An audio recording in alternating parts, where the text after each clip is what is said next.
രാവിലെ തന്നെ ശൈലജയുടെ പെരും നുണ കേട്ടുകൊണ്ടാണ് എണീറ്റത്. ശൈലജയുടെ നുണയേക്കാൾ ഉപരി അതിനകത്ത് പെട്ടെന്ന് ശ്രദ്ധിച്ചത് ഒരു 80-85 വയസ്സ് പ്രായം തോന്നിക്കുന്ന ഒരു സാധു വൃദ്ധയെയാണ്. അവരുടെ ദയനീയാവസ്ഥയാണ് ആദ്യം ശ്രദ്ധയിൽപ്പെട്ടത്. ഈ തൊഴിലുറപ്പ് പദ്ധതിയിൽ അങ്ങനെ അപ്പർ ലിമിറ്റ് ഒന്നും ഇല്ലെന്ന് തോന്നുന്നു, ഏജ് ലിമിറ്റ് ഒന്നും ഇല്ലെന്ന് തോന്നുന്നു. പക്ഷേ ആരോഗ്യവതി അല്ലെങ്കിൽ ആരോഗ്യവാനായിരിക്കണം എന്നൊരു ക്രൈറ്റീരിയ ഉണ്ട്. ആ ക്രൈറ്റീരിയ വെച്ച് നോക്കുമ്പോൾ ആ പദ്ധതിയുടെ ഭാഗമായിരിക്കേണ്ട ആളെല്ലാവരും എന്നാണ് പെട്ടെന്ന് തോന്നിയത്.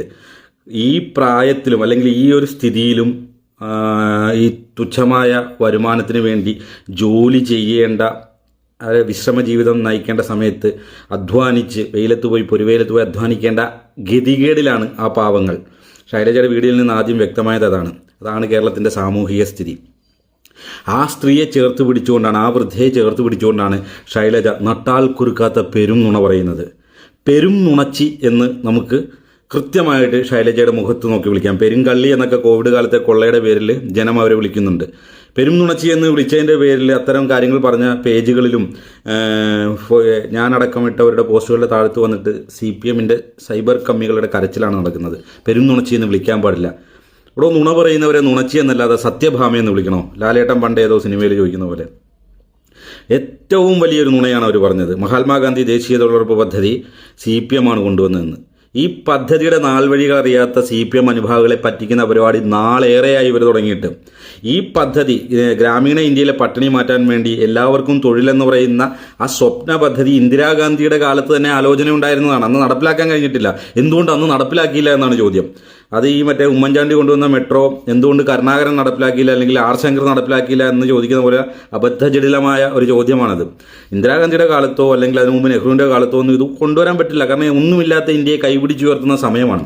പക്ഷേ ഇന്ദിരാഗാന്ധിയുടെ കാലത്താണ് ഇതിൻ്റെ ആലോചനകൾ തുടങ്ങുന്നത്. ഇന്ത്യയിലെ വിവിധ സംസ്ഥാനങ്ങളിൽ പല ജില്ലകളിലായിട്ട് പല ഗ്രാമങ്ങളിലും ഇതുമായിട്ട് ബന്ധപ്പെട്ട ചെറിയ ചെറിയ പ്രോജക്റ്റുകൾ കോൺഗ്രസിൻ്റെ വിവിധ സർക്കാരുകൾ നടപ്പിലാക്കുകയുണ്ടായി. തുടർന്ന് നരസിംഹറാവുവിൻ്റെ കാലത്ത് ഇന്ത്യയിലെ 100 ജില്ലകളിൽ ഇതുപോലെ 100 ഗ്രാമങ്ങളിൽ ഇതിൻ്റെ ഒരു പൈലറ്റ് പ്രോജക്റ്റ് നടക്കുകയുണ്ടായി. ദേശീയ തൊഴിലുറപ്പ് പദ്ധതിയല്ല, എന്നാൽ തൊഴിലുറപ്പ് നടത്തുന്ന പൈലറ്റ് പ്രോജക്റ്റുകളും നരസിംഹറാവുവിൻ്റെ കാലത്ത്, മൻമോഹൻ സിംഗ് ധനമന്ത്രിയാണെന്ന് തോന്നുന്നു, ആ സമയത്ത് നടപ്പിലാക്കുകയുണ്ടായി. അതിനെ തുടർന്നാണ് ഭരണം നഷ്ടപ്പെട്ടിരുന്ന കോൺഗ്രസ് പിന്നീടൊരു നമ്മുടെ UPA സർക്കാർ രൂപീകരിക്കുന്നതിന് തൊട്ടു മുമ്പുള്ള തെരഞ്ഞെടുപ്പിൽ ഏറ്റവും പ്രധാനപ്പെട്ട ഐറ്റമായിട്ട് പ്രകടന പത്രികയിൽ, ഇത് രാജ്യവ്യാപകമായി വ്യാപിക്കേണ്ട ഒരു പദ്ധതി ആയതുകൊണ്ട് തന്നെ ദേശീയ തൊഴിലുറപ്പ് പദ്ധതി എന്ന് പറയുന്ന ആ ഒരു ചിന്ത പ്രകടന പത്രികയിൽ ഉൾപ്പെടുത്തുന്നു. അതിനെ തുടർന്നാണ് നമ്മുടെ ഒന്നാം UPA സർക്കാർ വരുന്നത്. ആ സർക്കാരിനെ പുറത്തുനിന്ന് പിന്തുണച്ച CPM ഇതിൻ്റെ അവകാശവാദം ഇത് ഞങ്ങളുടേതാണെന്ന് ഉന്നയിക്കുകയാണ്. അതായത് കോൺഗ്രസിൻ്റെ പ്രകടന പത്രികയിൽ വന്ന, കോൺഗ്രസ് പ്രകടന പത്രികയിൽ ഉൾപ്പെടുത്തുന്നതിനും വർഷങ്ങൾക്ക് മുമ്പ് ഇന്ത്യയിലെ വിവിധ ഗ്രാമങ്ങളിൽ വിവിധ ജില്ലകളിൽ പൈലറ്റ് പ്രോജക്റ്റായിട്ട് നടപ്പിലാക്കി ഇത് നല്ല പദ്ധതിയാണെന്ന് ഉറപ്പുവരുത്തുകയും പിന്നീട് ഇത് രാജ്യമെമ്പാടും വ്യാപിപ്പിക്കണമെന്ന ചിന്തയിൽ പ്രകടന പത്രികയിൽ ഉൾപ്പെടുത്തിയ പദ്ധതിയുടെ തന്തയാകാൻ ശ്രമിക്കുകയാണ് CPM ശൈലജയെ പോലെയുള്ള പെരും നുണച്ചികളും. കോമൺ മിനിമം പദ്ധതിയിൽ ഉൾപ്പെടുത്തിയെന്നാണ് CPMൻ്റെ വാദം. ആയിക്കോട്ടെ, പദ്ധതിയിൽ ഉൾപ്പെടുത്തുമല്ലോ. ഈ പറയുന്ന എല്ലാ രാഷ്ട്രീയ പാർട്ടികളുടെയും പ്രധാനപ്പെട്ട അവരുടെ വാഗ്ദാനങ്ങൾ ഉൾപ്പെടുത്തിക്കൊണ്ടിട്ടാണ് കോമൺ മിനിമം പ്രോഗ്രാം വരുന്നത്. കോൺഗ്രസ് നൽകിയ ഏറ്റവും പ്രധാന വാഗ്ദാനമായിരുന്നു 100 ദിനം തൊഴിലുറപ്പ് വരുത്തുക എന്നത്. ആ പ്രധാനപ്പെട്ട ആവശ്യമാണ് കോമൺ മിനിമം പ്രോഗ്രാമിൽ കോൺഗ്രസിൻ്റേതായിട്ട് വെക്കുന്നത്.